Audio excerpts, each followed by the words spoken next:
destinada a hombres y mujeres. Y por eso la necesidad de incorporar esa perspectiva de género dentro de lo que hagamos. Porque esa política pública, por más universal que sea, por más derecho garantizado que tengamos, va a ser y va a repercutir. Y bueno, luego de eso yo les plantearé algunos puntos. Y claro, cuando repercute, digamos, cuando no es neutral, es porque estamos planteando desde ese feminismo y desde esas teorías de género que hay una división sexual del trabajo y por ende una división sexual del espacio. ¿Qué es lo que pasa? Es que a partir de que nacemos con unos roles determinados y frente a eso se plantean unos estereotipos y frente a eso nos dicen en dónde estar y en dónde no estar. Muchas veces, por ejemplo, y hablábamos con la CICI en algún momento de un proyecto que se estaba planteando sobre el tema de transporte y carreteras, por ejemplo, cómo eso afecta a las mujeres. Y ahí es cuando, claro, ¿quiénes están en las carreteras? ¿Quiénes están en lo público? Los hombres. Las mujeres estamos en lo, o sea, se determina esa constante condición social que las mujeres tenemos que estar en lo privado, en el cuidado, y por ende, por ejemplo, muy pocas mujeres tienen el trabajo en estas áreas mucho más masculinas, como por ejemplo el tema del transporte, el hacer carreteras, el ser, digamos, obreras de esos espacios. Entonces también era necesario ver esa perspectiva para que mujeres, no solo por dónde va a pasar la carretera, empoderar a las mujeres económicamente. ¿Qué es empoderar económicamente a las mujeres? Cuando sabemos también que, de acuerdo, por ejemplo, a la última encuesta del uso del tiempo que se hizo en el Ecuador, las mujeres trabajamos 3 veces más que los hombres. Trabajo considerando el trabajo remunerado y no remunerado. Y en el área rural es más denso aún la brecha. Las mujeres trabajan casi 82 horas a la semana, frente a 56, 57 horas que los hombres. Entonces también hay una pobreza del tiempo de las mujeres. Entonces, ¿cómo se plantean los proyectos desde esa visión? Entonces, yo quiero también, en el marco de este proceso, de este diálogo, es enfatizar en eso, en la pobreza del tiempo de las mujeres, en donde cualquier proyecto de empoderamiento se tiene que tomar en cuenta esa responsabilidad del cuidado, pero también no dejarlo así, es como, bueno, las mujeres cuidan y esa es su naturaleza, sino también cómo hacemos corresponsables a los hombres al respecto de los cuidados, ¿no? O sea, hay que dejar también ver esas, no sé ni cómo decir, pero más bien plantear a que los hombres dejen esos privilegios también, ¿no? O sea, cómo hacer que haya corresponsablemente ese cuidado de mujeres y hombres. Entonces ahí sí es necesario plantear o que ustedes tengan en cuenta este tema. No se puede alcanzar una igualdad de género si no se plantea una autonomía verdadera de las mujeres, una autonomía económica, una autonomía sobre sus cuerpos, sobre su derecho a decidir. Entonces también esos son temas que son importantes plantearlos, porque no se puede plantear el fortalecimiento de los derechos de las mujeres si no se lo ve de manera integral. Y más allá del tema de la integralidad es también ver la interseccionalidad. Cuando nosotros lo estamos planteando acciones, proyectos, programas a nivel rural, pues hay que ver, digamos, visibilizar que las mujeres no somos homogéneas, no somos un grupo igual, somos mestizas, somos indígenas, somos afro, somos niñas, somos adolescentes, somos personas con discapacidad o en situación de movilidad. El tema de decirles cuáles son como las desigualdades que tenemos las mujeres sin darles, digamos, datos contundentes al respecto. Por ejemplo, en el tema de la educación superior, nosotros como país estamos como uno de los primeros puestos, porque hay una igualdad entre hombres y mujeres en la educación superior, por ejemplo. Pero claro, ¿qué pasa si analizamos un poco más allá de la cifra de que tantos números de mujeres como tantos números de hombres en igualdad de condiciones están yendo a la universidad y están teniendo su título? Muchas de esas mujeres, o un gran porcentaje de esas mujeres, siguen estando en carreras socialmente construidas para las mujeres. Están en lo social, pero no están, por ejemplo, en áreas mucho más masculinizadas, Entonces ahí es cuando el Estado tiene que plantearse políticas públicas para que estas mujeres estén junto con CEPAL y en algún momento la CENESID y el Ministerio de Educación hicieron pues una investigación en donde, por ejemplo, las mujeres en los institutos técnicos y tecnológicos estaban en menos porcentaje, pero estaban.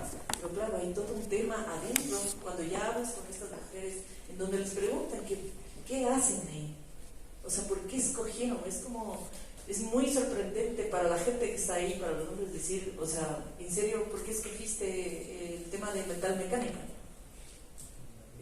Tú no puedes subir una maquinaria porque no tienes la fuerza. Entonces ahí, o sea, es como se sigue reconstruyendo y claro, para ellas ha sido todo una lucha sacar sus títulos.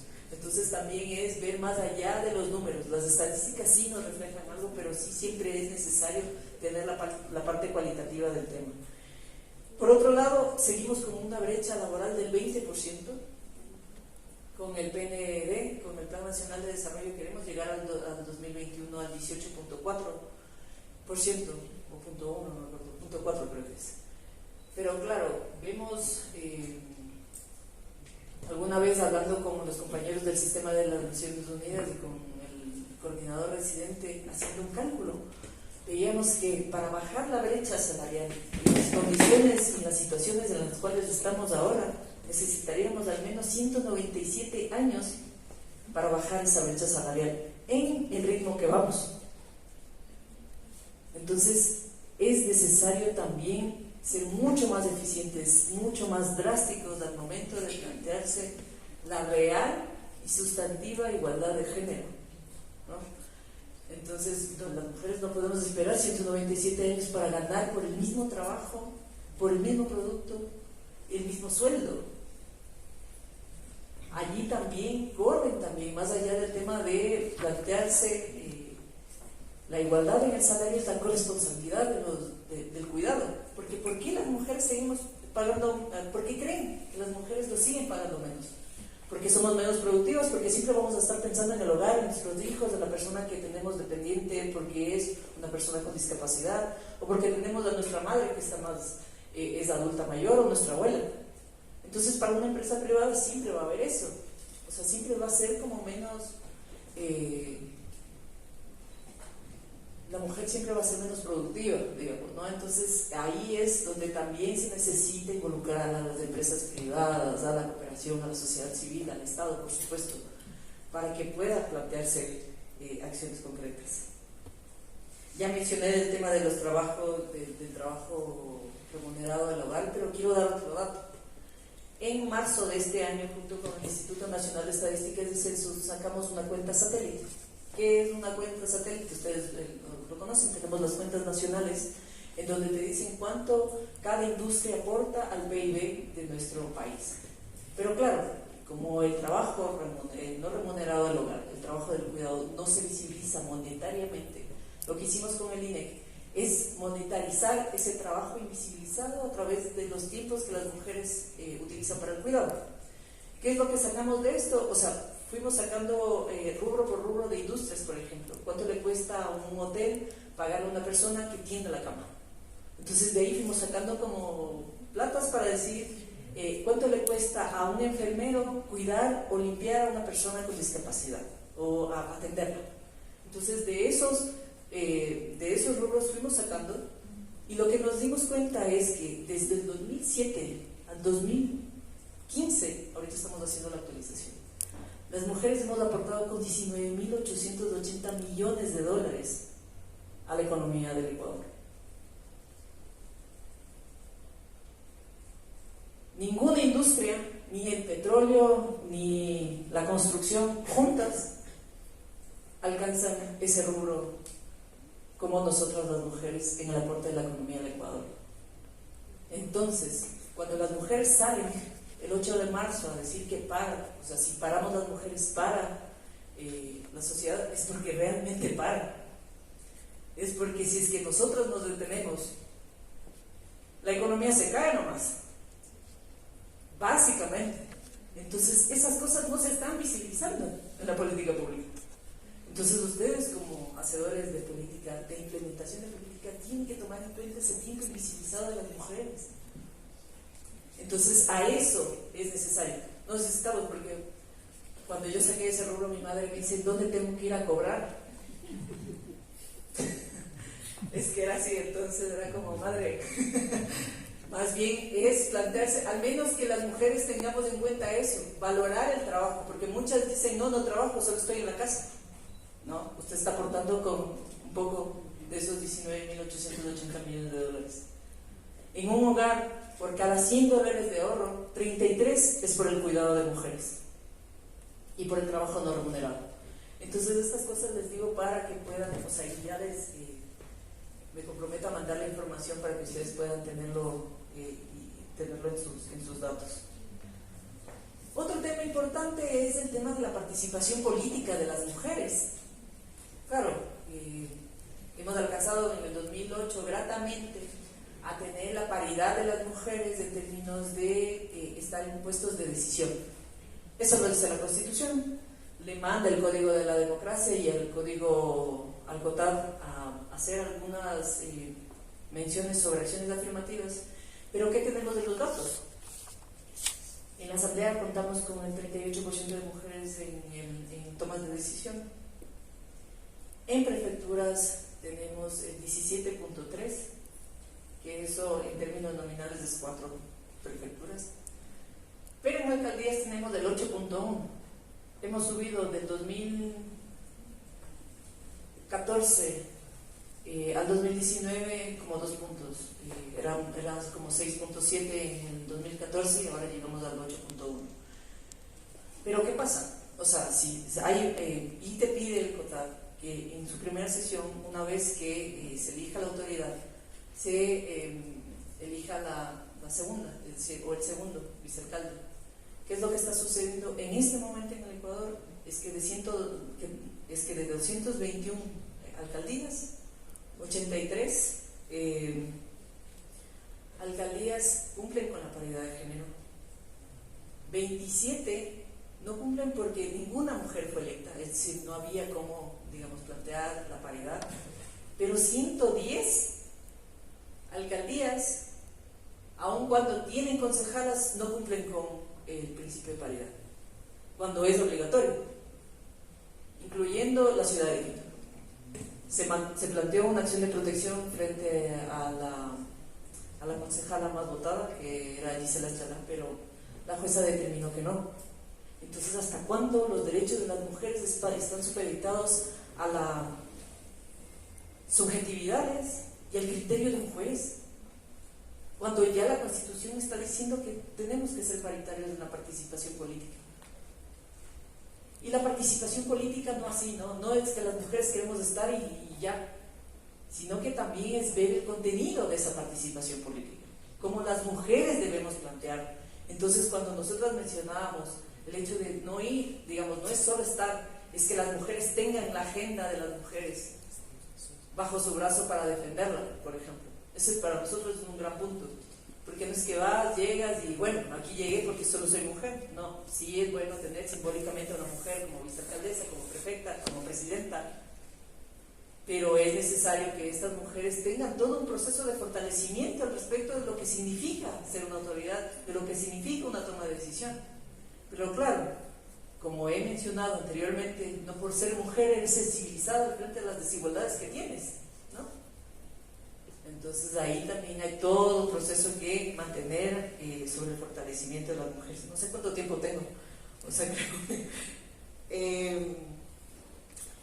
¿qué es lo importante de contar con una agenda y que ustedes puedan plantearse en los proyectos de política pública? Primero es que aumenta su representatividad.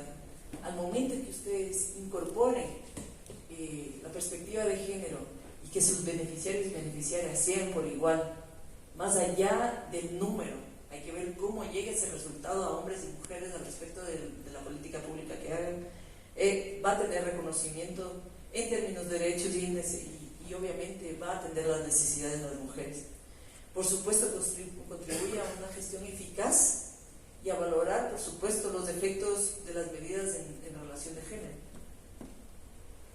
No es que llega, no es porque el Ministerio de Educación dice, bueno, ya hay la universalidad de la educación. ¿Cuántas niñas llegan a esa educación. ¿Cuántas niñas llegan a la puerta para poder ir a estudiar? Muchas se quedan cuidando a sus hermanos y hermanas, ¿no? Entonces y en cambio en el colegio los niños dejan de ir, los jóvenes dejan de ir porque ya es su deber ir a trabajar y traer plata.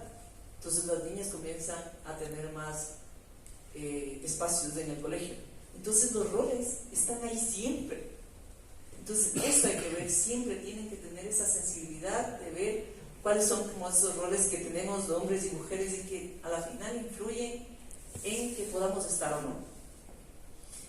La Agenda Nacional para la Igualdad de Género plantea 3 ejes como muy importantes. Primero, el tema de la autonomía y la cultura de paz, en donde se plantea primero el derecho a vivir una vida libre de violencia, a la educación y el conocimiento, a la salud, a los derechos sexuales y reproductivos y también al tema del deporte y la recreación.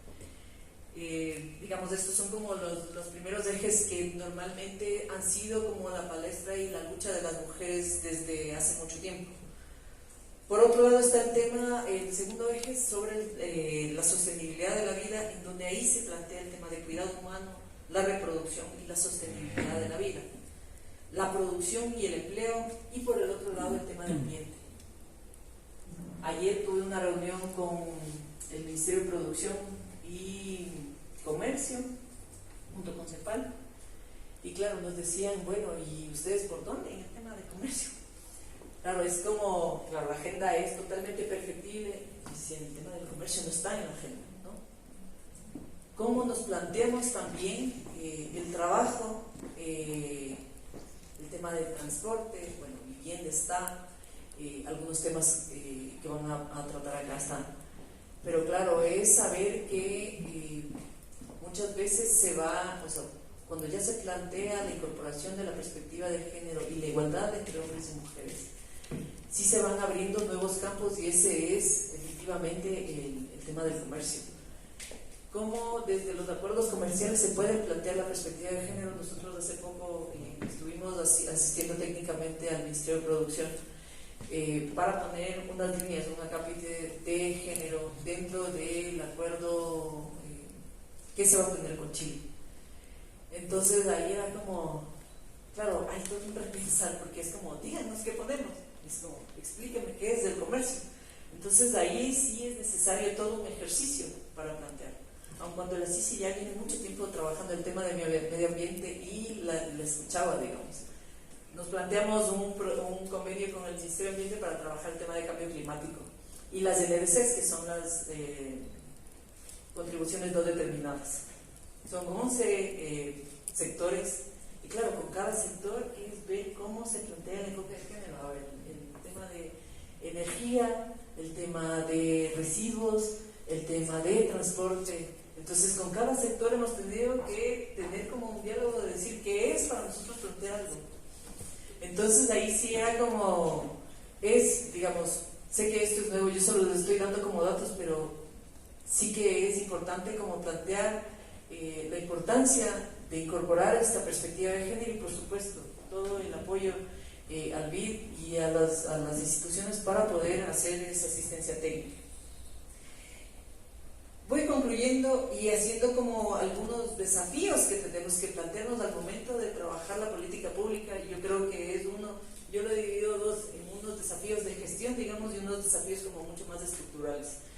Un desafío de gestión, por supuesto, es la apropiación que tenemos que tener respecto de la Agenda Nacional para la Igualdad de Género, no solo desde las instituciones, sino de todos los actores que contribuimos a esa implementación de la política pública.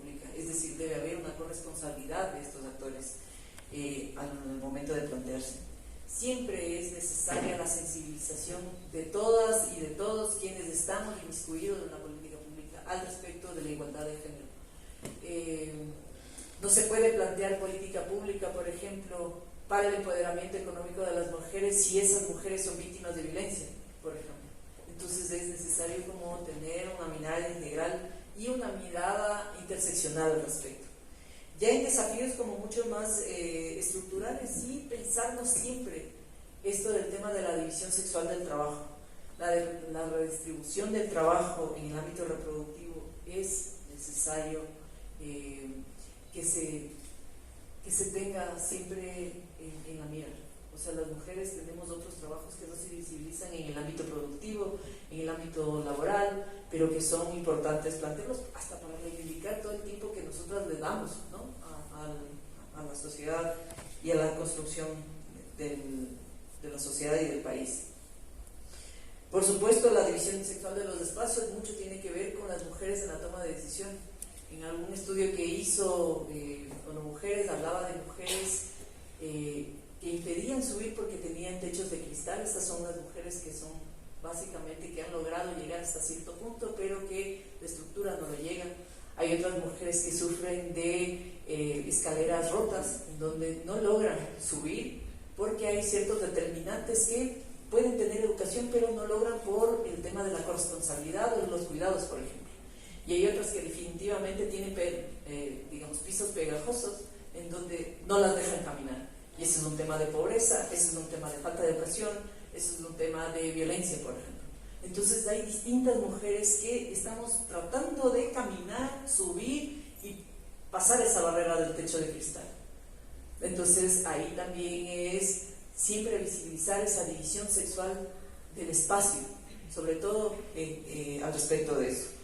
Por supuesto, políticas públicas para el cambio de patrones socioculturales, y es lo que va a ayudar a que estas mujeres dejen de tener pisos pegajosos, puedan tener escaleras que puedan caminar y no tengan techos de cristal. Y finalmente el tema de, creo que es importante plantear, y es el tema del derecho a vivir una vida libre de violencia y el derecho y nuestros derechos sexuales y reproductivos. Como digo, no podemos tener un empoderamiento económico de las mujeres si no tenemos un empoderamiento sobre nuestros cuerpos, la autonomía sobre nuestros cuerpos. Entonces de ahí también sí que es necesario conceptualmente plantear principios en donde política pública, proyectos de cooperación, de gestión, programas puedan tener esta sensibilidad de saber cuál es la situación y cuál es la vida de las mujeres en lo cotidiano para poder hacer esa política pública. Hasta ahí quedo. Muchas gracias.